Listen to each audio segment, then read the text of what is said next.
हमने पीआईएल जो है दायर की है हाई कोर्ट में। ये जो पुलिस वेरिफिकेशन सिस्टम है, जिसको हम मानते हैं कि जो बेसिक ह्यूमन राइट्स है एक इंसान का, उसके खिलाफ है। हम उसके खिलाफ जो कोर्ट में गए हैं। अब पीआईएल्स का एक बहुत बड़ा जो है एक प्रोसीजर होता है। पहले हमने जो है एक रिप्रेजेंटेशन भेजी डीजी पुलिस साहब को कि साहब ये जो पुलिस वेरिफिकेशन सिस्टम है इसको रद्द किया जाए, और एक इंडिविजुअल का पुलिस रिपोर्ट जो है वो कलेक्ट किया रादर दैन पूरी क्लैन का। तो वहाँ से हमें कोई जवाब नहीं आया। उसके बाद जो है हम हाई कोर्ट में हमने हफ्ता पहले दिया। अभी ये वो रजिस्ट्री में गई और रजिस्ट्री से अब चीफ जस्टिस साहब के पास गई। पीआईएल्स का आजकल एक नया सिस्टम है कि फिर ये चीफ जस्टिस डिसाइड करते हैं कि इसका आगे क्या करेंगे।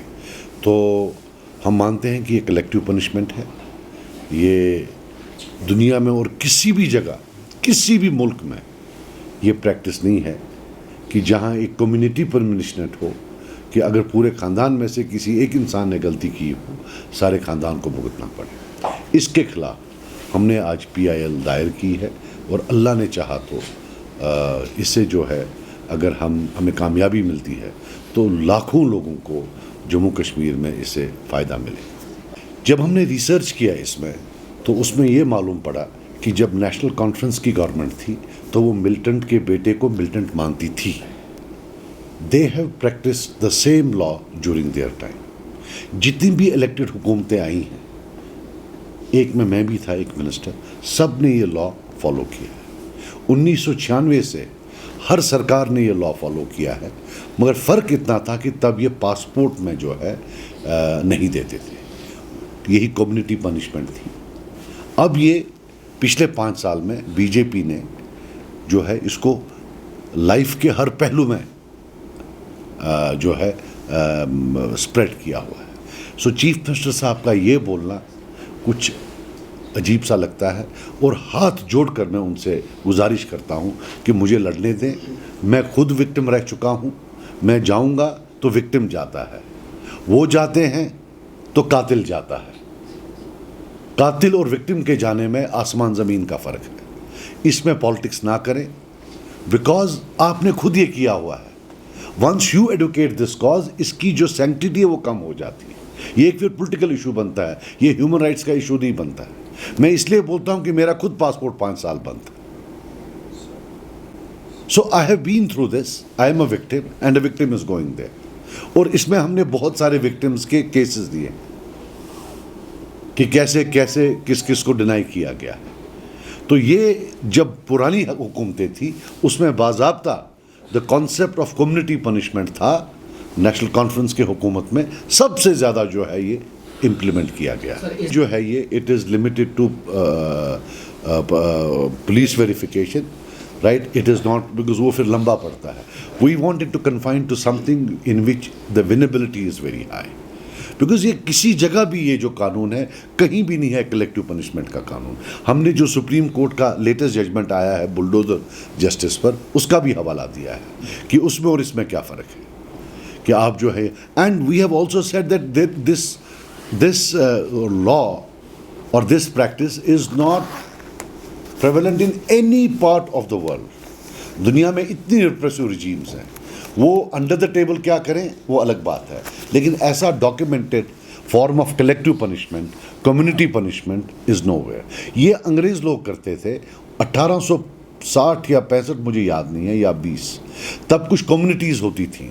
अगर वो उस कम्युनिटी के लोग चोरी ज़्यादा करते थे, कत्ल ज़्यादा करते थे, तो अंग्रेज़ हुक्मरान जो है उन कम्युनिटीज़ को ब्लैक लिस्ट करती थी। तो मुझे लगता है ये लॉ जो है ना, उसी से कहीं ना कहीं इंस्पायर हुआ।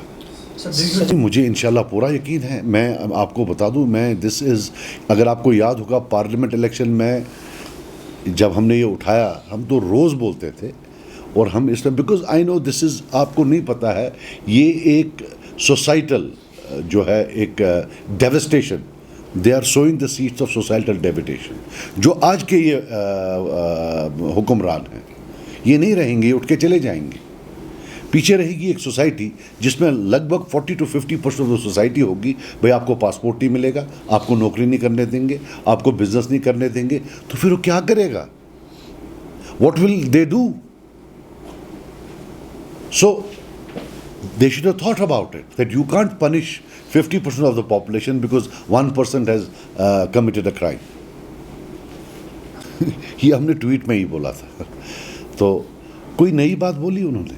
यू सी, जब कहने के लिए कुछ नहीं तो प्रेस कॉन्फ्रेंस क्यों की? आप बताओ, दिल पर हाथ रखकर, क्या कोई नई बात कही?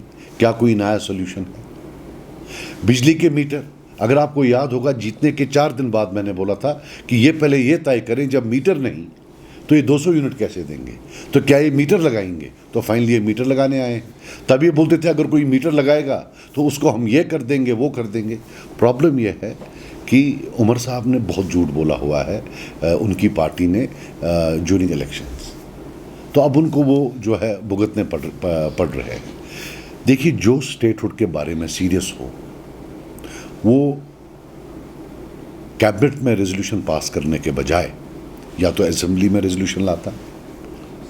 मुझे ये बताइए, अगर उन्होंने एक सो कॉल्ड रेजोल्यूशन, जिसको मैं रेजोल्यूशन नहीं मानता हूँ, जिस पर मैंने भी वोट दिया, असेंबली में लाया, इंटरनल ऑटोनॉमी का उन्होंने असेंबली में लाया, तो स्टेटहुड का क्यों उन्होंने सिर्फ कैबिनेट में लाया? क्या उनको दिल्ली में किसी अंकल ने बोला था कि हम दे रहे हैं, तो इन्होंने बोला कोई और जो है इसका क्रेडिट ना ले? बेस्ट होता असेंबली में लाते, हमें मालूम पड़ता कि क्या बीजेपी वाले वहाँ स्टेटहुड के हक में वोट देंगे या स्टेटहुड के खिलाफ वोट देंगे। इस वक्त भी देरी नहीं हुई है। He should take a phone rather than go through press, call everybody, BJP, Congress, हम हैं, पीडीपी वाले हैं, आज़ाद उम्मीदवार हैं, सबको फ़ोन करके बोलो कि यार ये हमारे मुल्क का, हमारे स्टेटहुड का मामला है, हमारी एग्जिस्टेंस एट स्टेक है, चलो इकट्ठे जाते हैं दिल्ली, वहाँ स्टेट की बात करते हैं। उसके बरक से क्या कर रहे हैं इनके मंत्री? कहीं जाते हैं, they undermine the vote of the MLA, उसको बुलाते ही नहीं। मेरे पास टाइम नहीं है, मैं नहीं जाऊंगा इनके मंत्रियों के पास, लेकिन बाकी एमएलए जाना चाहते होंगे। Once you undermine your own assembly vote, why do you expect that Delhi will not undermine your vote? If you want Delhi to respect the assembly vote, first start respecting your own MLAs. Stop treating them like dirt. हम सब जब इकट्ठे होंगे, आप मेरी बात सुनिए, there is a concept called shared solutions. Statehood demands a shared solution. We all come collectively together, even if we have to go down our knees, किसी तरीके से स्टेटहुड वापस लाएं। हालांकि एक ये मैं मज़ाया कम सीरियसली बोल रहा हूँ, एक परसेप्शन है कि उमर साहब को स्टेट नहीं चाहिए, उसको पुलिस चाहिए। सो भाई डंड रठा बात उनका इश्ता रहा फिक्रे बस। बट इन एनी केस अब वो डंडे लेंगे, लेकिन स्टेटहुड हमें चाहिए किसी भी हालत में, और हम किसी भी जगह जाने के लिए तैयार। वो जहाँ बोले, वो चीफ मिनिस्टर हैं, हम उस इंस्टीट्यूशन की रेस्पेक्ट करते हैं। वो बोले भूख हड़ताल, हम भूख हड़ताल भी करेंगे, हम साथ जाएंगे उनके, मगर वो सबको चलाएं वहाँ, और ऑनरेबल एमएलएस को डिसरेस्पेक्ट करना छोड़ दें, अपने मंत्रियों को बोले फ़ोन करना छोड़ दें। क्लास 4 अभी आया है उनके, उस क्लास 4 को उधर भेज दो, उसको इधर छोड़ दो, वो छोड़ दे। वो लग्जरी अभी नहीं है, हमारे पास कुछ नहीं है। ये पुराना J&K नहीं है, ये यूटी है। ये जो आपको सेटल करने हैं स्कोर्स कि उसने मुझे वोट नहीं डाला इसलिए उसको मुझे अब पनिश करना, ये बाद में करो। अभी जो आपका ये है उसको रेस्पेक्ट करो। बाकी जो प्रेजेंट अभी जो है, क्या फ़ायदा था press conference? He has nothing to offer.